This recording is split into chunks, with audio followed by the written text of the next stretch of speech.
So here we are. Spirituality has become a commodity. Awakening is a product that people sell now. And it's not a new problem.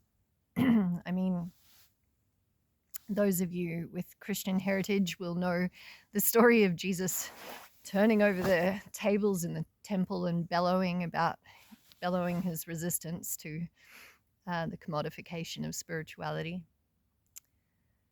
And centuries later, the Protestant Reformation was really orienting around one particular point, that the church had been selling salvation to the highest bidder and leaving the poor stranded in purgatory.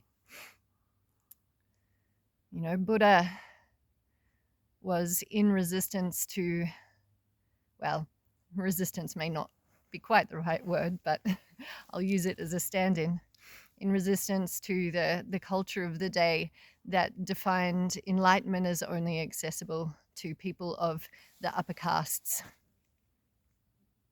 So we're in the same predicament, but this predicament is particularly amplified. I mean, we can hear AI voiceovers of Alan Watts talking about the 6 toxic personality types that awakened souls should stay away from. Indigenous traditions are being sold as tourist attractions, even if simply to be able to keep them alive. It is quite common now to come across Kundalini awakening processes or similar things, as if the great goddess herself, who has been engaged in primordial creation since time immemorial, has suddenly changed her mind about the grace she bestows and will just bestow it on anyone who's got the money to pay for a workshop, through the means of a person who has done a workshop on how to do this activation, as opposed to a guru who has been practicing possibly for an entire lifetime in order to attain a very naturally arising siddhi or power to bestow Shaktipat.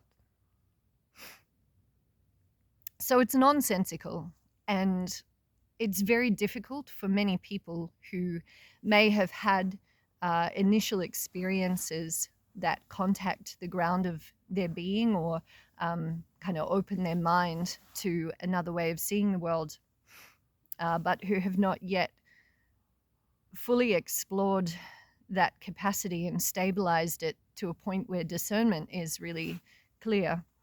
You know, these people can become very confused about what is truth. And I certainly don't promote myself as someone who has an exclusive access to the truth. I don't. You know, I'm just another traveler on this journey trying to work it out myself.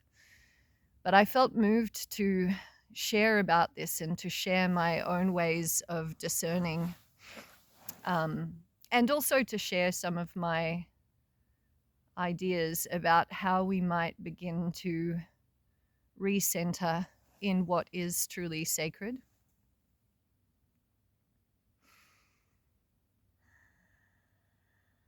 And as I say that, you know, sitting in the forest with the snow falling and this rich sense of beingness around, you know, I sense into the immediacy of the experience of presence and the way that, particularly in Western individualistic cultures, it's often presented to us as something that we must strive for in the future. And there certainly is work involved in stabilizing awareness, in coming fully into presence. But it's also, you know, that work is something that we're doing in the moment. It's not something that can be purchased or something that we can,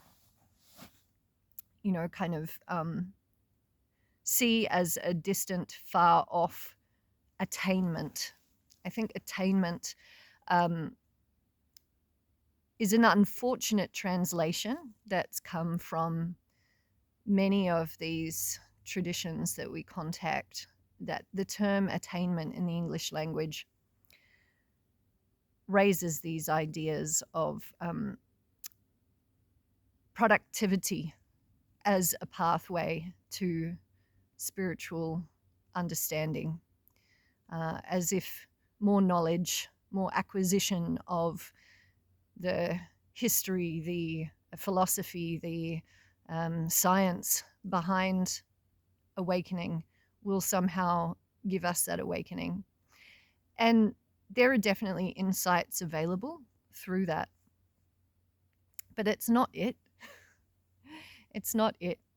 And we can get caught in these cycles of just, purchasing another course or going to see another self-purported guru. There are gurus. There are beings with great depths of compassion, with profound insights, and the capacity to support our own unfolding.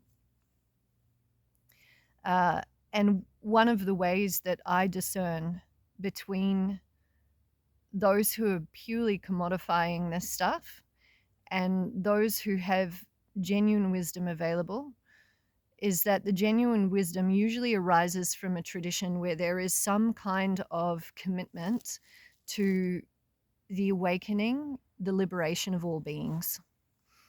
And I'm aware that I take those wordings specifically from the Buddhist tradition, but this is something that's present in most mystical traditions, that there is a recognition when someone has had enough insight that actually my striving for my personal enlightenment or my achievement or attainment of awakening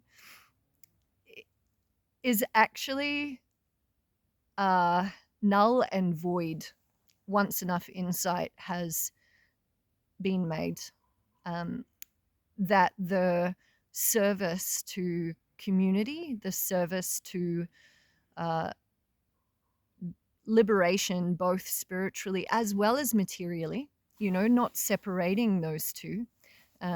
This is another discernment that I would suggest is possible if you're interested in finding really good wisdom, is that, when the spiritual and the material has become polarized, and someone is only interested in spiritual liberation to the detriment of the body, to the perpetuation of social inequalities or ecological inequalities, then I would suggest there's a bypassing there of what compassion truly means. So while someone might have a sense of equanimity, or a lack of kind of reactiveness, not a lack of emotion, but a lack of reactiveness to situations, that the compassion and the felt sense of love is still very, very palpable towards inequitable situations, towards suffering, and that there is a impulse to relieving that suffering. So yeah, watching for those kind of bypasses of the material, or a centering of the spiritual so extremely that it's at the expense of physical, social, and ecological well-being.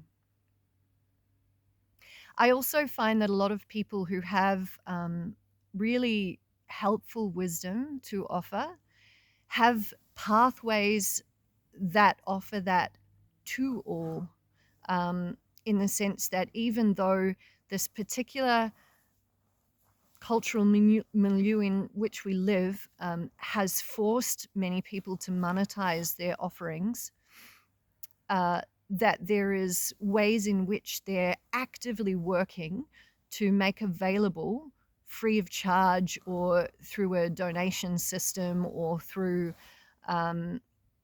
scholarship programs, make that work available to people who really want it, who can't otherwise afford it.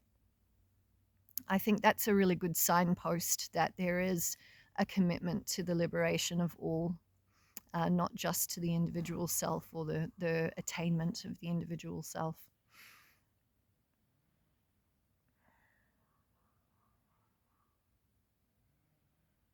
And then when we turn to teachings themselves, there's the layer at which words or actions are arising as a teaching, and there's the energetic layer or the transmission of compassionate love, of the non-self or the universal self being expressed through the general demeanor, energy of that person.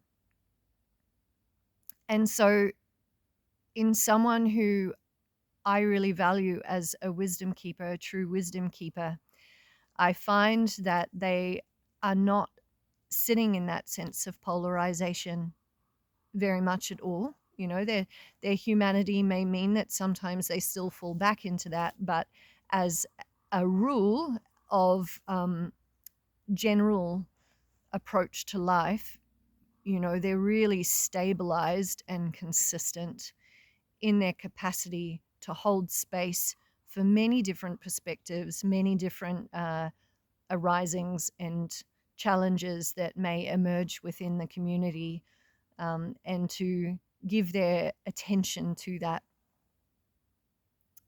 And I think that this points to something that I've spoken briefly about in a recent video, just how there can be a lot of communities or teachers that focus very firmly on this sense of like love and light only, to the exclusion of trauma, of pain, of suffering, of challenge and darkness.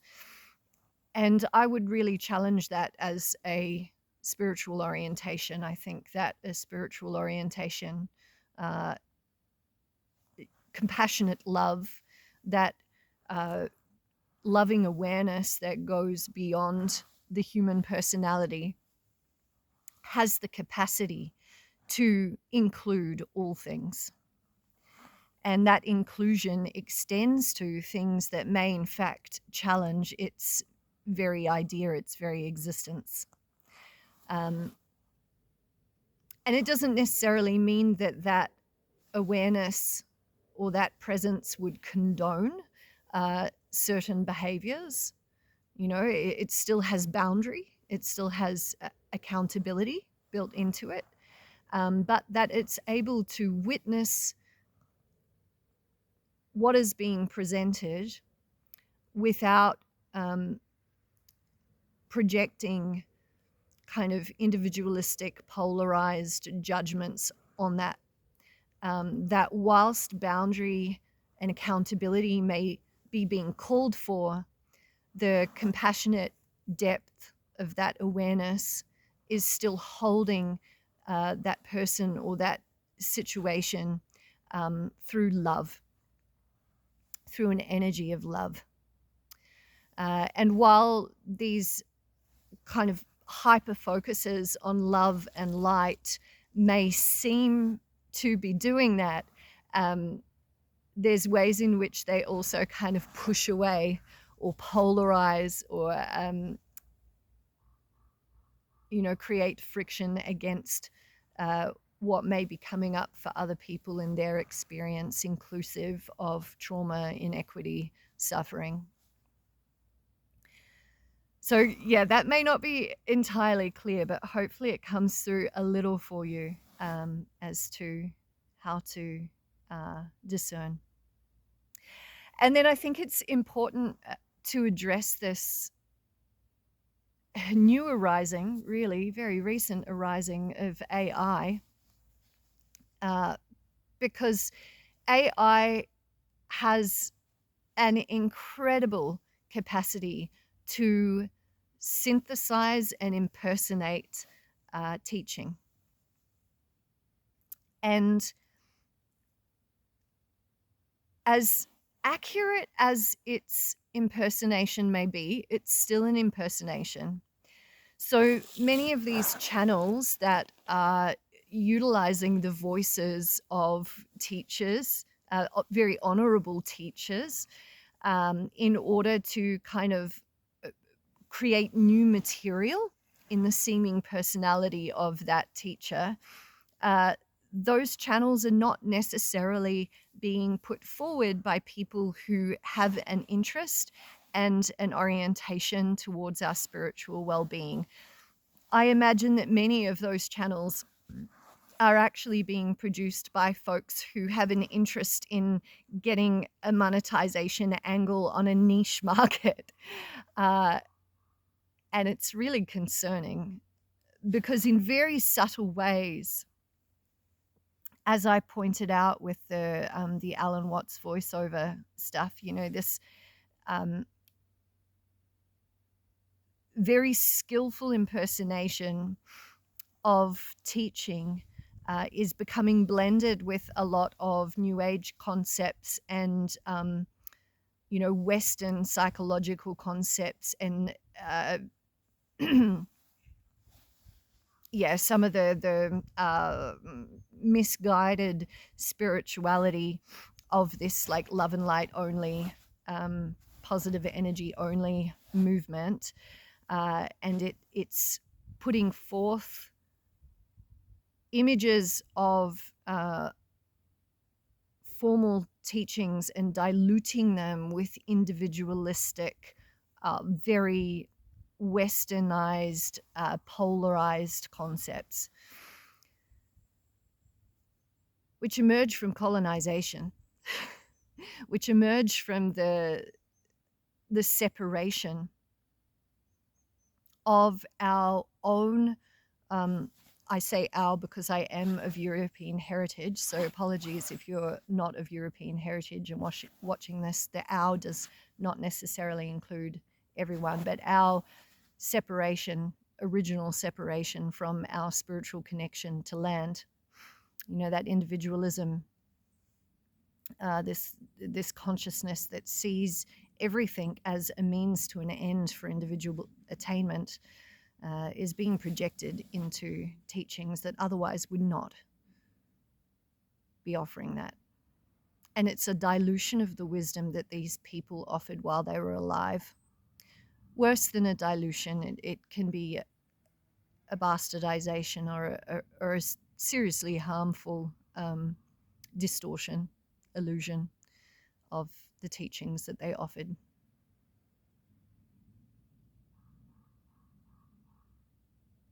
Furthermore, I've seen also coming up in feeds some seemingly very wonderful ways of reconnecting European heritage through AI. So being able to learn about the mythology or the land-based animistic spiritualities of our heritage through AI storytelling. And at first glance, this seems like a really benign thing.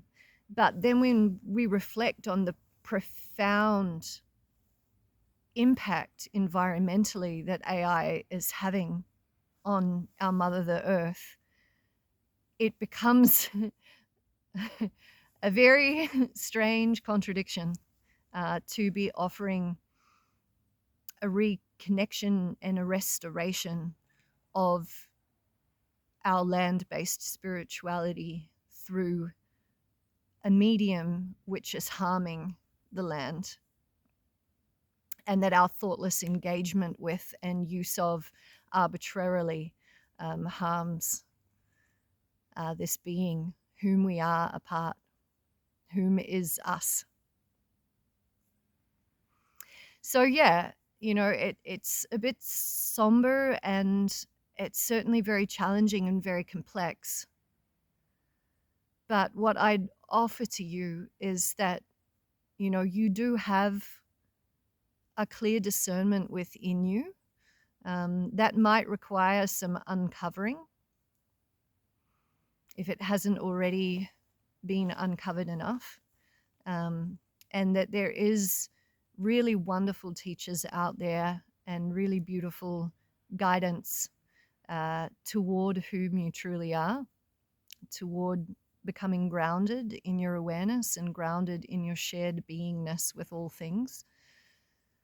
So I invite you not to get too caught up in how difficult it is to kind of wade through the torrents of content that are interested in generating further illusion, but to really focus on the clarity that's available for you in the moment, and your ability to return to very simple practices like connecting with nature. Even in a city, usually you can find a tree with some relative gravitas to it to sit besides. I've been reinvigorating a local shrine just around the corner there. It's to Our Lady Mary, and being of Irish heritage, there's although I'm in the Czech Republic, in Ireland, there's shrines to Mary all over the place. And Mary was one of the faces of Bridget, the earth goddess.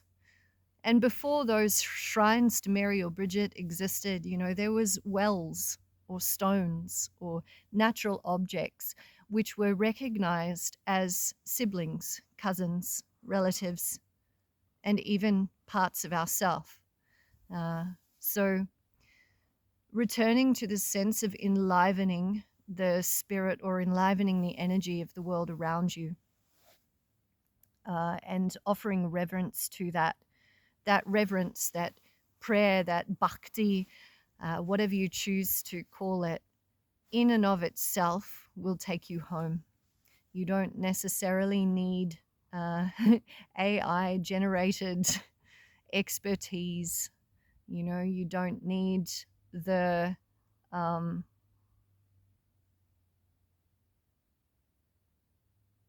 I just keep going back to this like Kundalini awakening thing, because the idea that, Kundalini's just like, yeah, they've paid their ticket, let's go.